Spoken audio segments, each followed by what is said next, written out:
Agaknya Amerika tidak ingin perang di Ukraina terhenti. Walau seperti pernyataan Putin dalam parade militer Victory Day 9 Mei 2022 kemarin, Rusia menang besar dan akan mempertahankan wilayah yang sudah dikuasainya, yaitu 20% wilayah Ukraina sisi timur. Rusia berhasil membebaskan wilayah yang menjadi jajahan Barat. Di sisi Amerika, sekutu, dan NATO akan mempersenjatai Ukraina untuk menjadi penyerang ke wilayah yang telah dikuasai Rusia tersebut. Mengapa Amerika melakukan itu? Bagaimana para pengusaha mesin perang mendapatkan keuntungan dari perang di Ukraina? Kita kembali ke topik. Bagaimana raksasa mesin perang mendapatkan keuntungan dari perang di Ukraina? Amerika dalam 70 tahun setelah Perang Dunia Kedua melancarkan lebih dari 80 kali serangan militer yang dapat dipolakan serangan tersebut, yaitu 70% wilayahnya adalah wilayah negara penghasil fosil oil atau minyak bumi dan gas. Sisanya adalah wilayah yang diperkirakan akan diambil komunis dalam masalah ideologi, makanya diserang Amerika. Sisanya lagi adalah untuk mempengaruhi sebuah pemerintahan agar tunduk ke Amerika karena calon pemimpin atau pemimpin tersebut di sebuah negara memang anti Amerika. Karena itu harus dikendalikan dalam tanda petik. Itu dari kacamata geopolitik dan strategi luar negeri ala Amerika.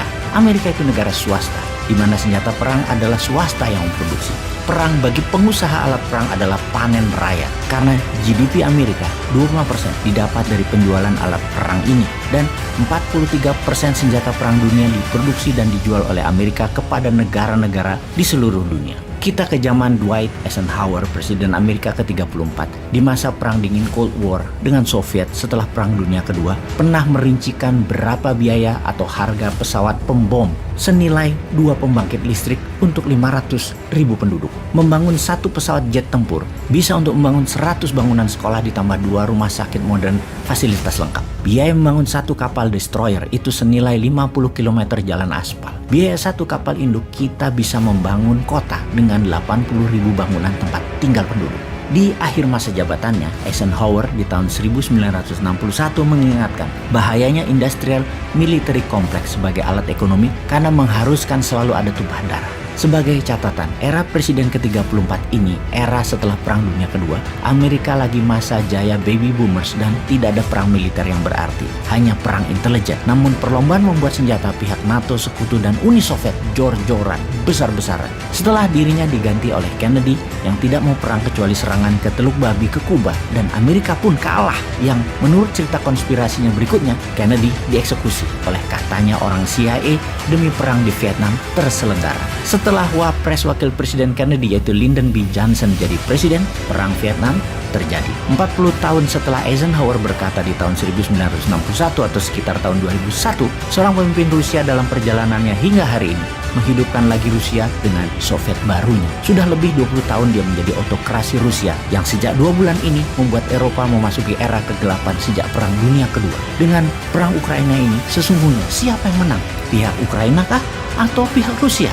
Yang dapat kita pastikan pemenangnya adalah military industrial complex. Para pengusaha alat perang ini pastinya tidak menginginkan perang Ukraina berakhir. Mereka membayar berapapun kepada negara-negara Eropa Barat terutama Amerika demi perang Ukraina berkelanjutan. Walaupun yang dijual adalah atas nama demokrasi atau atas nama kemanusiaan, itulah berkali-kali dikatakan oleh Putin. Ini semua karena NATO. Ini semua terjadi karena Barat. Rusia hanya bertahan dan mempertahankan haknya. Apakah kami tidak boleh bertahan dan mempertahankan diri dari serangan pencaplokan NATO yang nantinya juga akan mencekik ekonomi Rusia? Ya sudah, perang aja sekalian, diembargo dan disanksi ekonomi aja sekalian. Toh sama saja, nanti atau sekarang, mending sekarang. Rusia lebih siap. Kita membahas secara data penyediaan alat perang dunia. Faktanya adalah 80% produsen alat perang adalah 6 negara utama, yaitu US, Amerika Serikat, Rusia, Inggris, Tiongkok, Prancis, dan Jerman.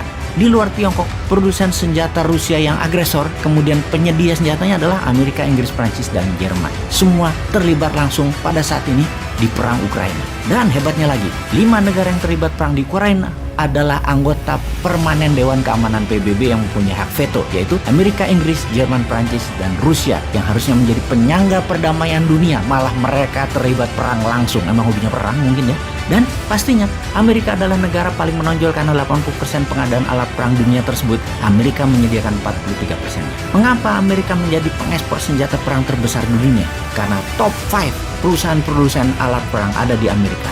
Lockheed Martin, Boeing, Northrop, Raytheon, Dan terakhir, General Dynamite. Senjata-senjata buatan Amerika saat ini semua ada di Ukraina. Senjata pembunuh lethal weapon tersebut yang termodern ada di sana seperti Switchblade drone, armor and tactical vehicle, howitzer, misil javelin, anti-tank, dan lain sebagainya. Intinya saat ini, para pengusaha alat perang meyakinkan pemerintah Amerika untuk menyiapkan amunisi dan alat perang tambahan kepada Ukraina dan sekutunya untuk perang di Ukraina.